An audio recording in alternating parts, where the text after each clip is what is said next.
Eu sou o professor Figueiredo e no vídeo de hoje nós iremos tratar de um tema bem interessante: Sartre e o existencialismo. Vamos lá?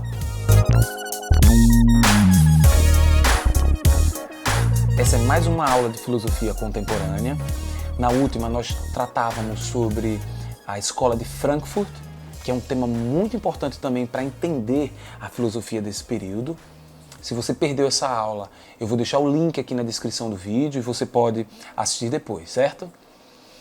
Bom, para entender o que nós chamamos de existencialismo, é necessário compreender como os pensadores estavam analisando o século em que eles viviam, ou seja, o século XX. Mas é necessário também voltar no tempo só um pouquinho, o século XIX.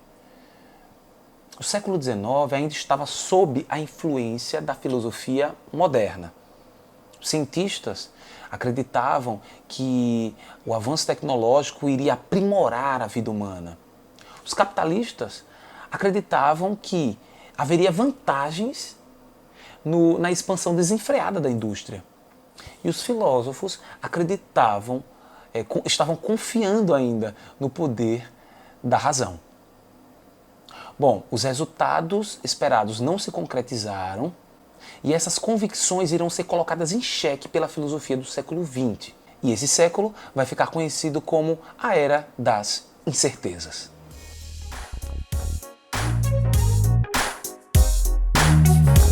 Até o final desse vídeo você irá entender o que é o existencialismo e a sua principal expressão na filosofia de Sartre. Portanto, assista o vídeo até o final. Você não irá se arrepender. Veja, eu poderia citar vários exemplos que demonstrariam que a incerteza é uma das marcas do século XX, mas eu vou ficar apenas no irracionalismo. Vamos tentar lembrar as grandes tragédias do século passado, que eu vou demonstrar o que é o irracionalismo que eu estou falando. As duas grandes guerras mundiais, por exemplo, que foi uma carnificina sem precedentes na história da humanidade. O Holocausto, causado pelos nazistas, que resultou na morte de milhares de pessoas. Bomba atômica, degradação ambiental, desigualdade social. Todo esse conjunto de tragédias nos faz refletir sobre algo. Ou nós somos irracionais, ou a nossa racionalidade está sendo utilizada para a destruição. O que é uma contradição enorme, porque veja, a mesma ciência que produz energia nuclear é a mesma ciência que produziu bomba atômica. Isto é, estamos vivendo numa era de incertezas e numa era de contradições. Os pensadores do século XX perceberam que nem sempre a ciência e a tecnologia contribuem para o desenvolvimento humano. E é nesse clima que a filosofia contemporânea produziu o existencialismo. Aliás, esse nome existencialismo faz referência a um conjunto de tendências filosóficas que tem na existência humana o ponto de partida de suas reflexões. A influência do existencialismo será percebida na literatura, existe uma literatura existencialista, no cinema e em outras expressões humanas.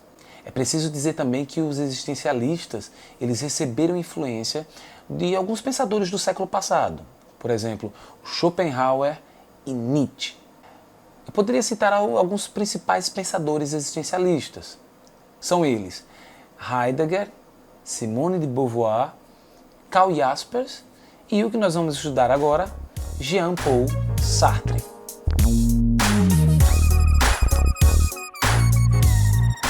Sartre também ficou famoso por ser escritor. Ele escreveu várias peças de teatro, vários romances. Inclusive tem um fato curioso sobre sua vida. Ele rejeitou o Prêmio Nobel de Literatura. Bom, então vamos começar analisando uma das frases fundamentais no existencialismo sartreano. A frase é a seguinte: a existência precede a essência. Professor, o que é que ele quer dizer com isso? Calma, você vai entender. Com essa frase, a existência precede a essência, Sartre está criticando a filosofia moderna, mais precisamente Descartes, o cogito cartesiano, O penso, logo existo.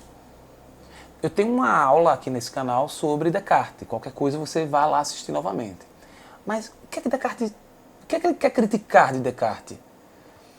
Descartes diria que o ser humano possui algo que o define essencialmente. E o que é que Descartes diz que define essencialmente o ser humano?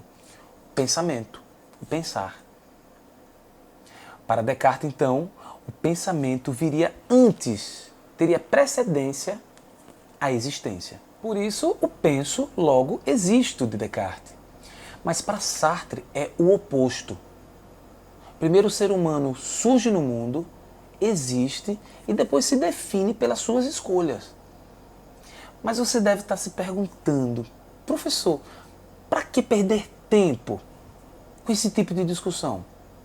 O que Sartre está tentando explicar aqui é a liberdade. A liberdade é algo muito caro aos seres humanos. É um valor fundamental que vai garantir a nossa capacidade de escolhas. Nas aulas presenciais eu sempre uso o exemplo do grampeador. O grampeador de papel. Geralmente eu tenho sempre um em mãos. Aí eu digo para os alunos, olha, percebam que esse grampeador, a pessoa que criou ele, tinha um objetivo definido. Ele servirá para grampear folhas de papel. Você pode usar ele como peso de porta, você pode usar como qualquer outra coisa, mas ele essencialmente vai grampear folhas de papel. Portanto, o grampeador ele não tem escolhas. E o ser humano? O ser humano é assim. Já o ser humano ele é livre para escolher e se projetar no mundo, na realidade. Portanto, primeiro eu existo, depois eu penso o que eu quero ser e fazer. É interessante que na linguagem sartreana vão aparecer expressões que parecem difíceis, mas que na verdade são autoexplicativas. Por exemplo, vai aparecer ente para si. O que é o ente para si? Isso vai designar o ser humano. Porque a autoconsciência reflexiva, que pensa sobre si mesmo, ela é livre por não ter nenhuma essência definida. Ou seja, você é livre porque você não é predestinado a nada. E vai aparecer também o ente em si, que vai designar as coisas, os objetos, os animais, que não tem escolha e que não é capaz de se colocar do lado de fora para se autoexaminar. Portanto, é o ente em si.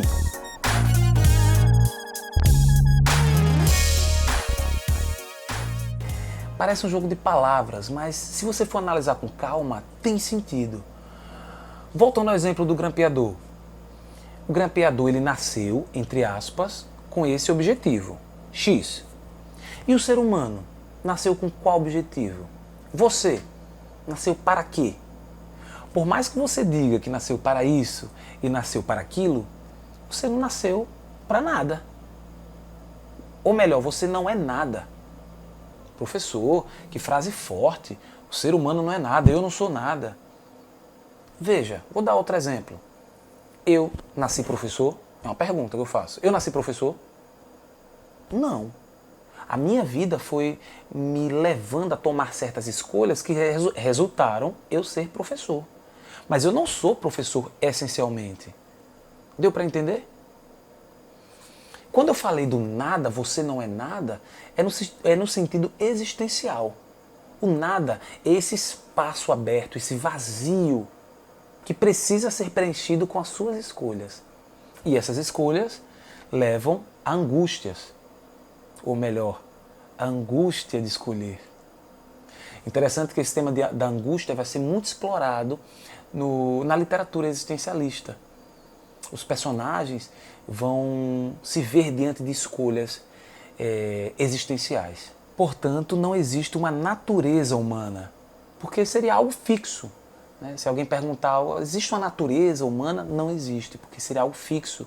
O objetivo seria muito definido, o que não é o caso no existencialismo. Para Sartre, há então a condição humana. Por que condição humana? Porque existe essa liberdade, a liberdade de escolhas, que você vai avaliar e ser responsável por elas. E para encerrar, eu quero encerrar com uma frase assim, muito emblemática do existencialismo sartreano, que é a seguinte: o ser humano está condenado a ser livre.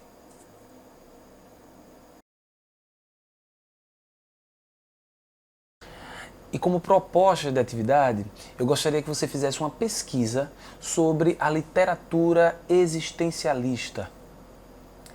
Pesquise sobre os autores, os principais livros e, se possível, leia um livro existencialista.